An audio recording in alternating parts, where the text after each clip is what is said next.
This is the wild tale of how two entitled women in a Lamborghini learn the hard way what happens when you mess with a farmer who's had enough. Susan and Carol, dripping in diamonds, designer shades, and an ego as loud as their Lamborghini Urus, thought they could do anything.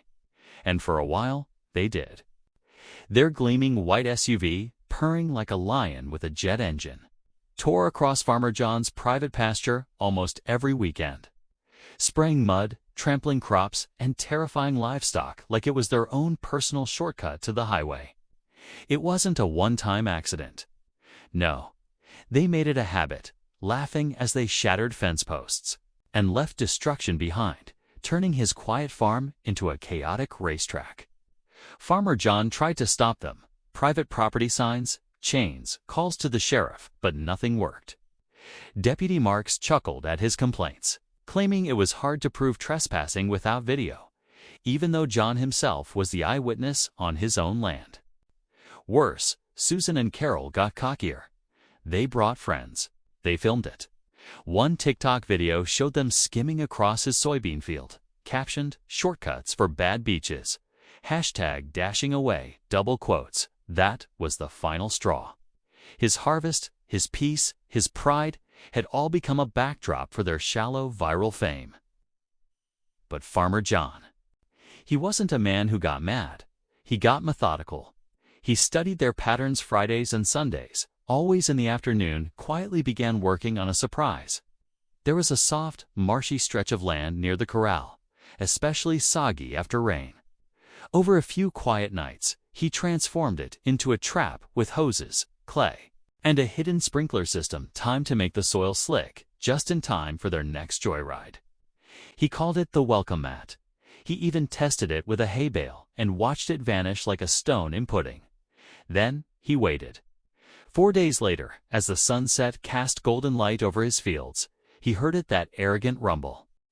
The white Lamborghini appeared like clockwork, speeding straight for the same path. Susan, camera in hand, leaned out the window to film. Carol, behind the wheel, grinned like a queen on a throne. 10 yards from the trap, John clicked the remote in his pocket. A soft hiss, followed by a gurgling slop as the rear tires hit the waterlogged clay. Carol, panicking, floored at bad move. The wheels spun, dug deeper, and within seconds, the $200,000 beast began, sinking like a luxury ship in a muddy ocean. Susan shrieked, tried jumping out, and immediately slipped face first into muck, emerging with one sandal missing and her hair coated in cow manure.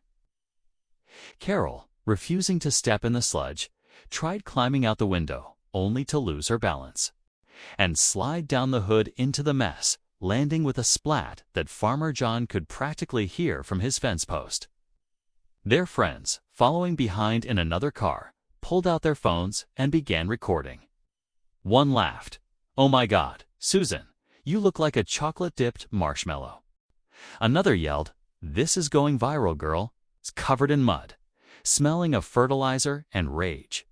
Carol spotted Farmer John, watching silently, sipping iced tea. "You did this," she screamed. He raised an eyebrow and replied coolly, "You mean build a pasture?" Susan lunged toward him, calling him a hillbilly psycho and threatening to sue. Unbothered, John held up his phone. "You said I needed proof, right? Well, Deputy Marks, if you're watching, here's your video trespassing, property damage, verbal threats, and a whole lot of entitlement on full display." Just then, the distant blast of an air horn signaled the arrival of the tow truck Farmer John had called an hour earlier. The driver stepped out, surveyed the mess, and said, "I'd need a waiver to tow that thing. It sure ain't on a road," with no way out and cameras everywhere.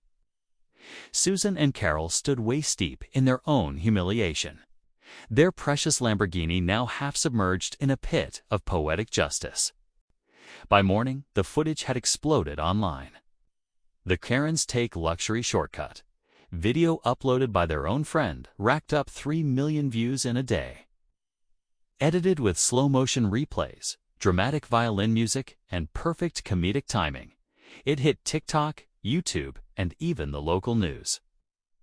Farmer John didn't earn a dime from it, but the sweet, satisfying justice was more than enough.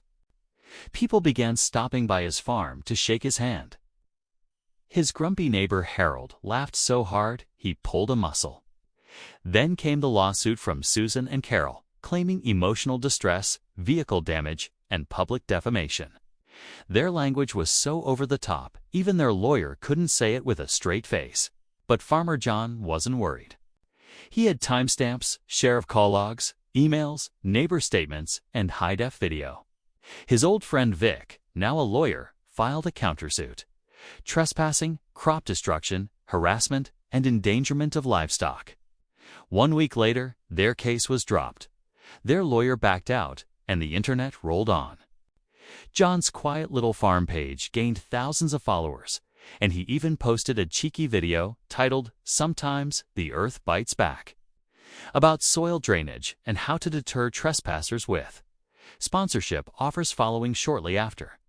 And the Lamborghini, it never came back. Months later, he spotted Susan and Carol at the grocery store.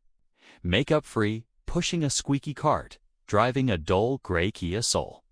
For the first time, Carol met his gaze with something unfamiliar: humility. Maybe even fear. John nodded politely and walked past, whistling. He kept the welcome mat hidden in the same patch of pasture, sprinklers buried, and signs freshly painted. Private property. Trespassers will be embarrassed. His land was peaceful again, his animals calm, his fences unbroken. And the only tracks in his soil now belonged to those who had a right to walk it. Because sometimes karma doesn't knock, it just waits quietly in the mud. If you're enjoying this, don't forget to hit that like button and subscribe.